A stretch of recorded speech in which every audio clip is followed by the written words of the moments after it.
MyEG Services has inked an MoU to bring in a COVID-19 rapid breath test system to Malaysia. The group announced that it had signed the deal with Singapore-based Breathonix, which has developed a real-time breathalyser system for COVID-19. According to MyEG, the test is a non-invasive, accurate and affordable solution that can generate results within a minute, making it particularly suitable for mass screening in high-traffic locations. These can be administered by any trained personnel who do not need to be specifically medically trained professionals. Users of the test are only required to simply exhale normally into a disposable one-way valve mouthpiece connected to a breath sampler. MyEG said the breathalyser test has undergone clinical trials in Singapore and Dubai, conducted from June 2020 to April 2021, and has received provisional authorization from Singapore's Health Sciences Authority. It said Breathonix is also working with Singapore's Ministry of Health for a deployment trial at Tuas checkpoint, where incoming travellers will be screened alongside the current compulsory antigen rapid test.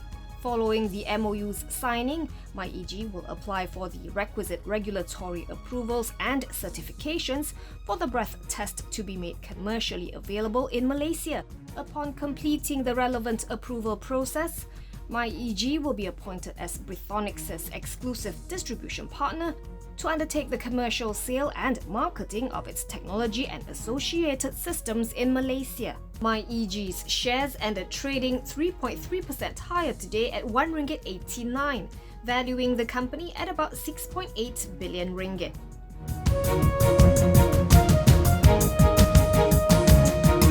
Marsing Healthcare says it has received its business license and other relevant licenses and permits, with operations starting at its Kapar facility in Klang. In a statement today, Marsing Healthcare announced it has received an export license from the Malaysian Rubber Board, as well as 2 licenses from the US FDA, which enables the company to export its gloves to the US.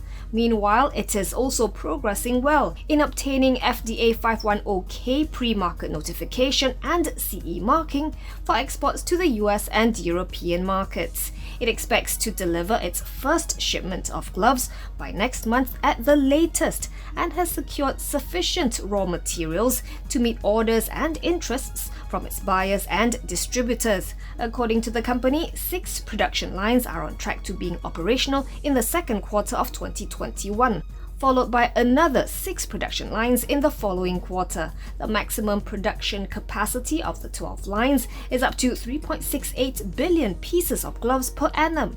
If demand continues to outstrip supply, Marsing will add another 12 glove production lines, increasing capacity by up to another 3.68 billion pieces of gloves per annum. Marsing closed 2.2% higher at 93 sen for a market capitalization of 2.26 billion ringgit.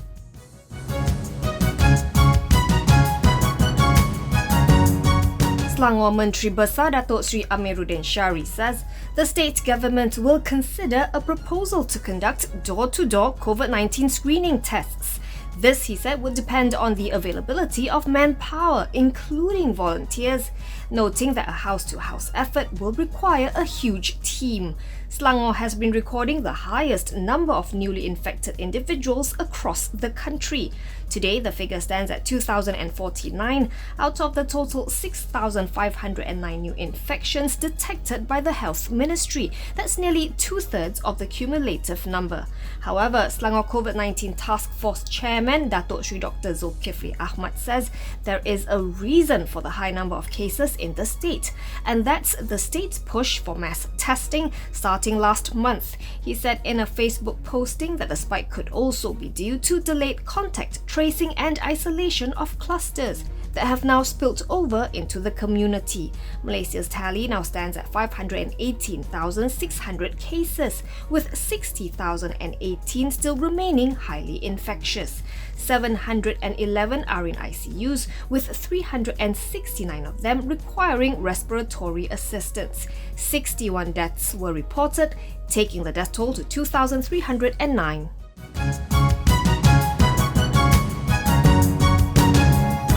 Axiata Digital's fintech arm Boost Holdings has acquired a 68.75% stake in Indonesia's creative mobile adventure to expand its regional digital financial service offerings. Creative Mobile Adventure operates a telco supply chain model financing business under the brand Kimo, with a limited number of peer-to-peer full digital financing licenses issued by Indonesia's Financial Services Authority. The acquisition of the peer-to-peer licensee is a key growth engine for Boost to widen its reach to underserved micro and small enterprises regionally.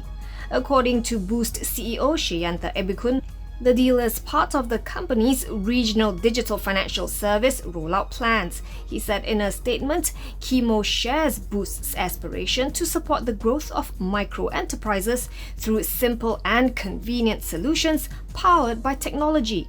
The acquisition allows Boost to scale its operations regionally and rapidly through an established entity.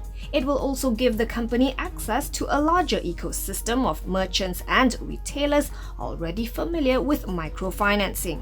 Sheyantha said Indonesia is an important market for Boost, as it already has 550,000 merchants on the ground and disbursed over 26,000 loans since 2019 via partner platforms.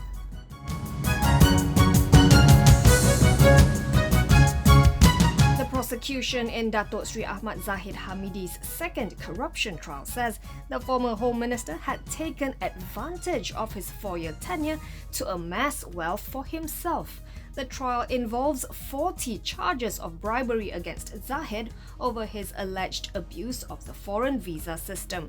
Deputy Public Prosecutor Datuk Raja Rosela Rajatoran contended in her opening statement that Zahid had received bribes involving cash of various currencies, namely 14.71 million Singapore dollars, 3.125 million ringgit, 15,000 US dollars and 5,000 euros from one Ultra Kirana Sdn Bhd or UKSB, a contractor hired by the government to provide supply and services for the Ministry of Home Affairs. She said the prosecution is set to prove that Zahid was involved and had knowledge of UKSB's appointment as the contractor, and that there is indeed a connection between the appointment and the cash that he received. This connection, she said, would prove that the ex-minister accepted the bribes as an inducement to maintain and/or extend the UKSB appointment contract. The prosecution will call up 20 witnesses to testify against the UMNO president throughout its case. The first witness is a Companies Commission of Malaysia Assistant Registrar Muhammad Akmaluddin Abdullah, who confirmed that UKSB had legally registered its company. His cross-examination by the defence resumes tomorrow. The trial is scheduled to go on until the end of June.